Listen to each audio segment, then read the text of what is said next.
شروع اللہ کے نام سے اور کروڑ ہاتھ درود و سلام محمد عربی صلی اللہ علیہ وسلم اور ان کی آل پر۔ میں ہوں ڈاکٹر رؤف رانا اور آپ دیکھ رہے ہیں میرا YouTube channel pharmacist on line. Intake D calcium, vitamin اور منرلز کا ایک فوڈ سپلیمنٹ ہوتا ہے جو گولی کی شکل میں موجود ہوتا ہے۔ یہ عموماً پریگننسی میں منرلز اور کیلشیم کی ریکوائرمنٹ کو پورا کرنے اور انہیں برقرار رکھنے کے لیے عموماً استعمال کروایا جاتا ہے۔ پریگننسی کے علاوہ یہ ہڈیوں کی کمزوری، ہڈیوں کا بھربھرا ہو جانا، آسٹیوپیروسس، ہڈیوں کا درد ہونا، ہڈیوں میں کی بہت زیادہ کمزوری یا فریکچر کی دوران بھی استعمال کرایا جاتا ہے۔ ایسے مریض جو ان کا ہڈی فریکچر ہو چکی ہو اور پلاسٹر کے بعد بھی تاکہ ہڈی اچھی طریقے سے جڑ جائے تو اس صورت میں بھی اس کا استعمال کروایا جاتا ہے۔ دانتوں کی کمزوری، ناخنوں کی کمزوری میں بھی اس دوا کا استعمال کروایا جاتا ہے۔ اس کا ایک سیرپ بھی اویلیبل ہوتا ہے جو بچوں میں ہڈیوں کی کمزوری میں استعمال کروایا جاتا ہے، جسمانی کمزوری میں استعمال کروایا جاتا ہے، ریکٹس کی بیماری میں استعمال کروایا جاتا ہے، یا ایسے بچوں میں استعمال کروایا جاتا ہے جو رات کے وقت عموماً شکایت کر رہے ہوتے ہیں کہ ان کی ٹانگوں میں درد ہو رہا ہے، تو یہ کیلشیم ڈیفیشنسی کی علامت ہے۔ ایسے بچے جن میں کیلشیم کی ڈیفیشنسی ہو اس میں اس دوا کا استعمال کروایا جاتا ہے۔ اس میں ایک شربت کی فارم میں، سیرپ کی فارم میں موجود ہوتا ہے اور بچوں کو 1 چمچ روزانہ دیا جاتا ہے۔ اس کے اندر وائٹامن ڈی بھی اویلیبل ہوتا ہے۔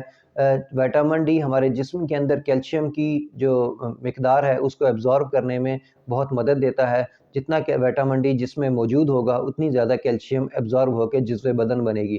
اس دوا کے اندر وائٹامن ڈی شامل کیا گیا ہوتا ہے تاکہ جتنی بھی کیلشیم ہے وہ ساری کے ساری جزو بدن بن سکے۔ اس کی عمومی خوراک جو ہوتی ہے 1 گولی روزانہ ہوتی ہے اور بچوں میں 1 چمچ روزانہ دیا جاتا ہے۔ لیکن کچھ کنڈیشنز کے اندر، بعض اوقات فریکچر کی کنڈیشن کے اندر یا آسٹیوپیروسس کی کنڈیشنز کے اندر بعض اوقات اس کی صبح اور شام 1 گولی بھی تجویز کی جاتی ہے، لیکن یہ صرف اور صرف ڈاکٹر کی پریسکرپشن پہ ہی استعمال کرنی چاہیے۔ عموماً 1 گولی روزانہ آپ استعمال کر سکتے ہیں جو اس کی ایک عمومی خوراک ہے۔ ایسے مریض جو گردوں کے عارضے میں مبتلا ہوں ان میں اس دوا کا استعمال قطعاً نہیں کرنا چاہیے، چونکہ گردے پہلے ہی خراب ہوتے ہیں اور ایکسٹرا کیلشیم اور منرلز کے استعمال جب یہ ایکسکریٹ ہوتے ہیں تو گردے کے رستے ہوتے ہیں اور گردوں پر ایک ایکسٹرا لوڈ پڑتا ہے۔ اس لیے ایسے مریضوں کو جو گردے کے عارضے کا شکار ہو انہیں اس دوا کا استعمال نہیں کرنا چاہیے، اور اگر آپ کو ڈاکٹر نے یہ تجویز کی ہے تو اپنے ڈاکٹر کو ضرور بتائیں کہ وہ آپ گردے کے عارضے میں مبتلا ہیں۔ اس کے علاوہ کچھ مریض یہ شکایت کر رہے ہوتے ہیں کہ یہ دوا کھانے کے بعد ہمیں بلاٹنگ ہو گئی ہے، گیسز ہو گئی ہیں یا پھارا پن ہو گیا ہے، تو مریضوں کو چاہیے کہ دوا کا استعمال جو ہے کھانے سے 30 منٹ پہلے کریں۔